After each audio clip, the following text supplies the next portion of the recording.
If you think Madonna became a legend because of pure talent and a clean success plan, forget it. Her story doesn't start with fame.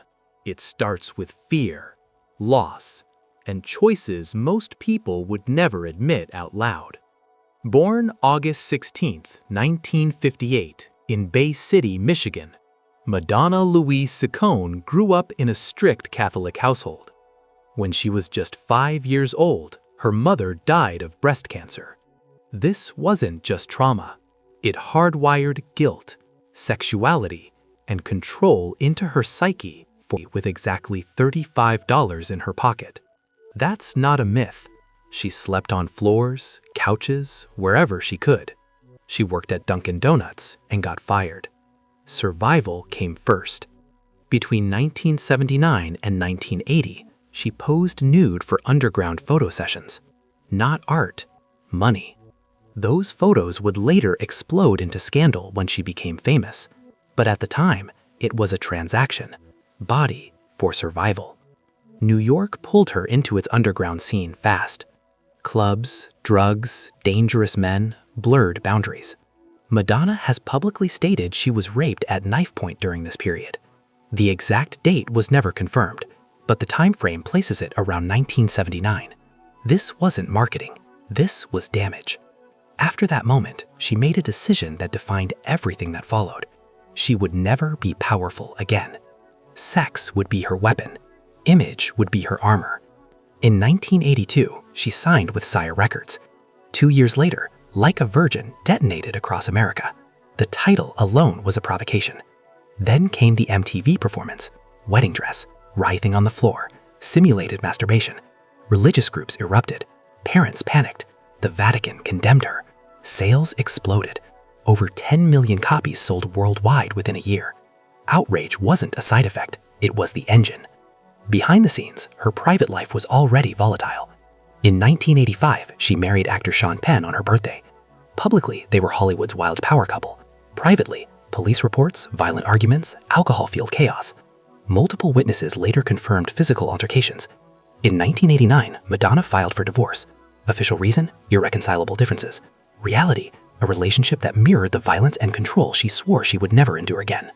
By the end of over $60 million and permanently rewired what pop performance could get away with. Behind the scenes, the sex didn't stop when the lights went off. During this period, Madonna was openly rotating lovers, assistants, dancers, and celebrities.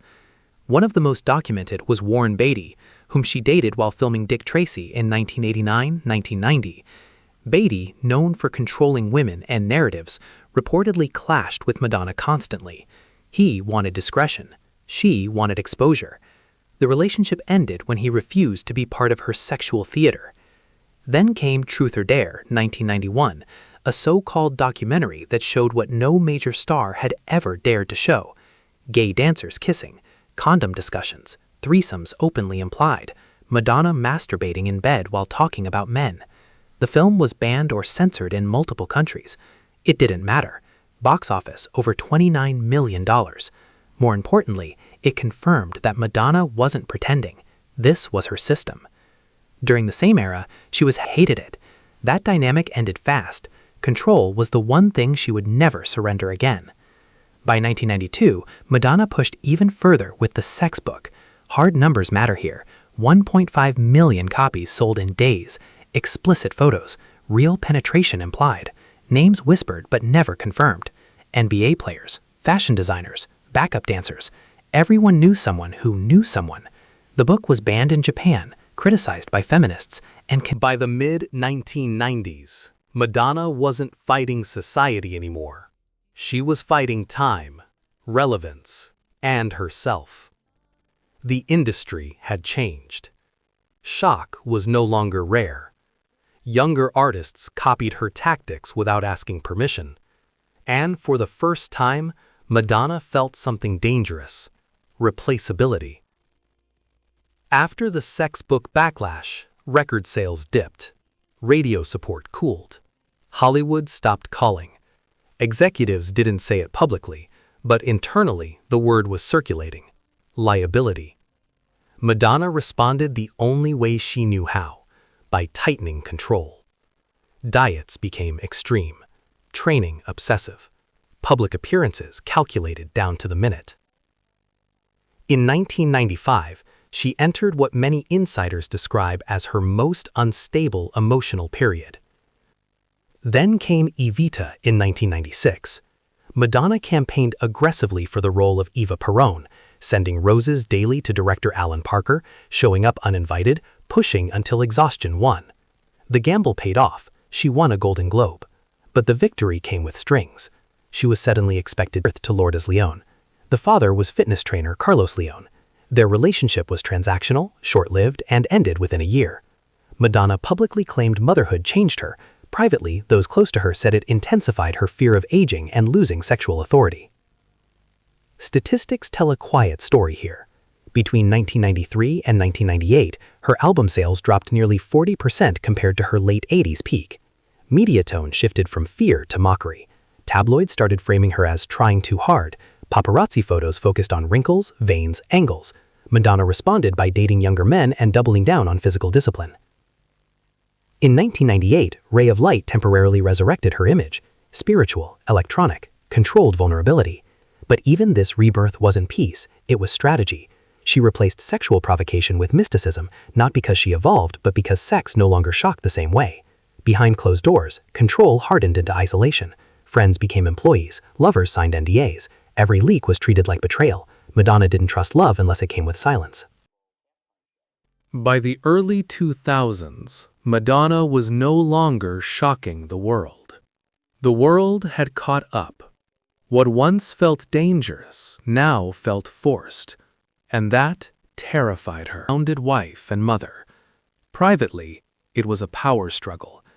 Richie pushed traditional masculinity, discipline, hierarchy. Madonna tried to submit, something she had never truly done before. Friends noticed the change immediately. Country living, toned-down outfits, controlled interviews. The rebellion was paused, not gone. During this period, Madonna faced multiple lawsuits.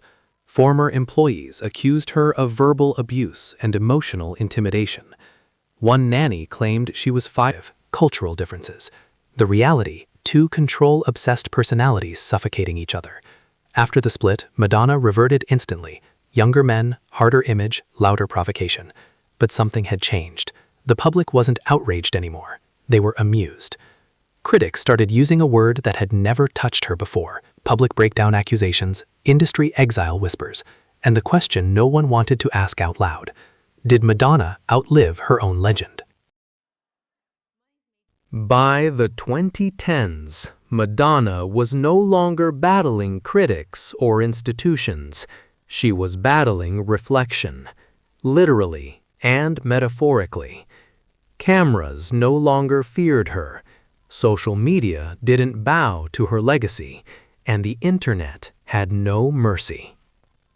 Plastic surgery rumors weren't new, but after 2015, they became unavoidable.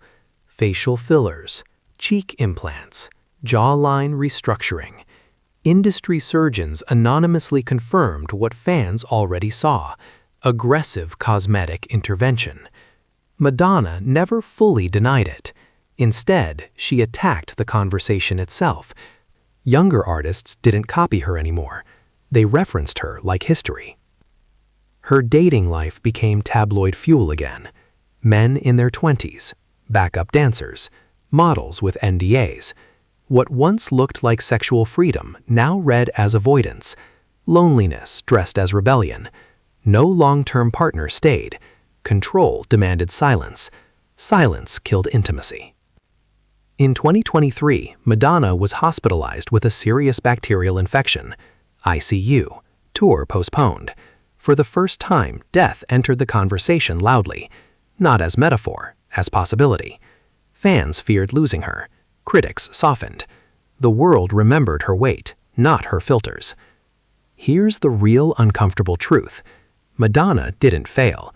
She succeeded too hard. She broke every rule so completely that there were no rules left to break. When rebellion becomes mainstream, the rebel becomes obsolete. She outlived her era, her enemies, and her scandals.